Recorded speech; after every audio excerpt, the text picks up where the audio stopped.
Welcome back to What Dennis Does. We're in the shop and I'm finally ready to reveal what project I've been working on. And here it is. Ta-da! Alright, so it's not quite done, but let me show you what I'm building. So a while ago I posted a video on how to cut logs with a bandsaw, regular vertical bandsaw, and I said, who needs a sawmill? Well, turns out I decided I need a sawmill. So it all started with this piece of angle iron. I drove by this piece of angle iron on the side of the road. It was about 10 feet long for almost a whole year. It sat through a whole winter before I decided that they're probably not going to do anything with this, whoever left it there. And sure enough, when I got it home, it's a really nasty piece of metal that maybe wasn't even worth salvaging. Yeah, it's crap. But you know what? I salvaged the middle section, cleaned it up.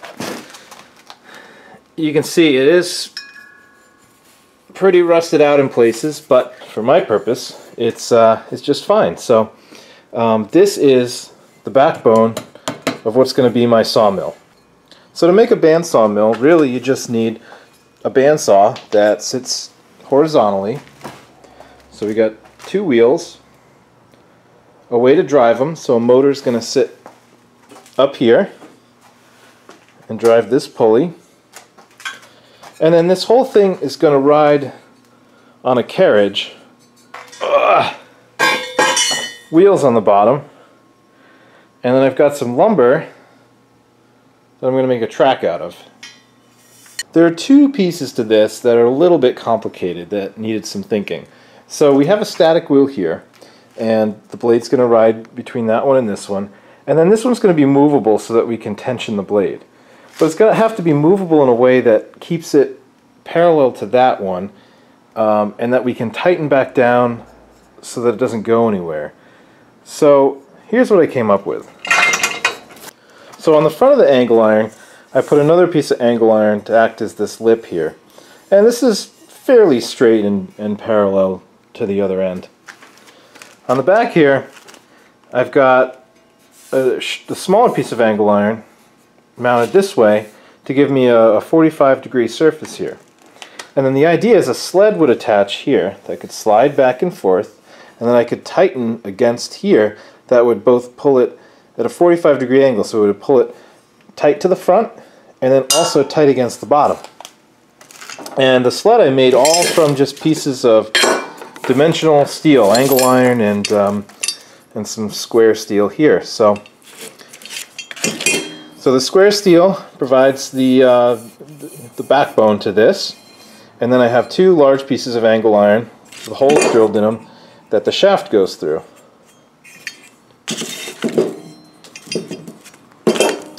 On top, I made this 45-degree angle piece of flat steel here that comes out, and that's welded onto a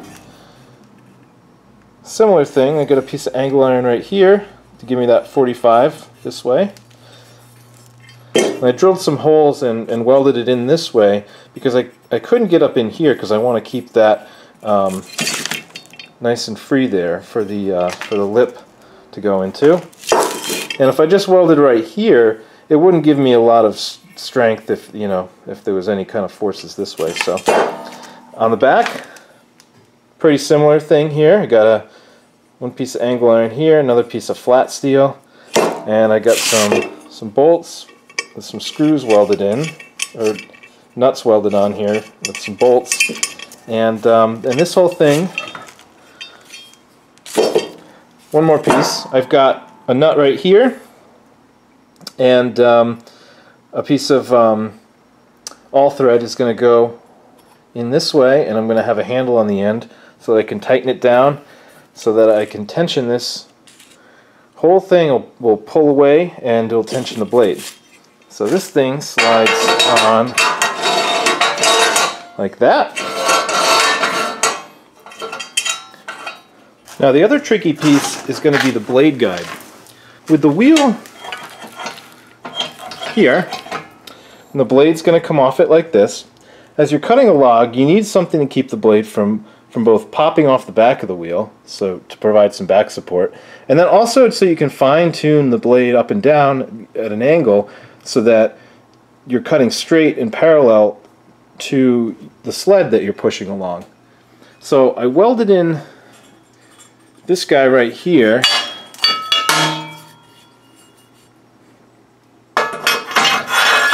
and this will adjust up and down so I can adjust the height. And then let me show you what I came up with for the guides. So here's what I came up with. So I have this just a simple piece of angle iron, and I have a bolt and some bearings, and this will come down this, and it'll provide down pressure on the blade.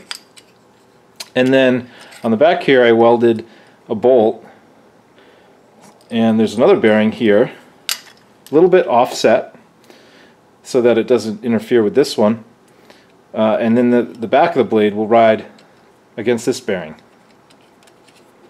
So the next thing I got to do is figure out how to adjust this. So this is going to go on this here.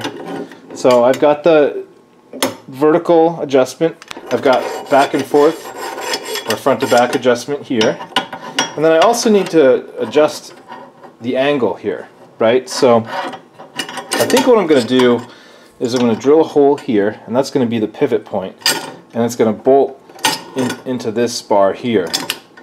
And then I'm going to figure out, I might have to do some welding again, and I want to have a screw adjustment because I don't like the idea of just kind of like knocking this up and down and then tighten it back. I want to really have like a fine adjustment that I can do with like with a bolt or something. So I think I'm going to weld something here, maybe up here, and then just have an adjustment where I can move a screw and turn the angle like that.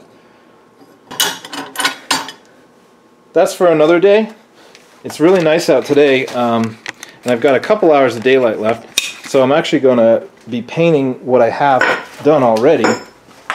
So I'm going to take this beam the rest of the way apart and paint this, maybe paint the rest of my my motor mount here, and then I'll be working on the blade guides, mounting the motor, installing the wheels, and all that'll be in a future video. Stay tuned, and I'll give you some more posts about how I come along building this, and if you have any comments or see any red flags here, please put them in the comments. I welcome any criticism.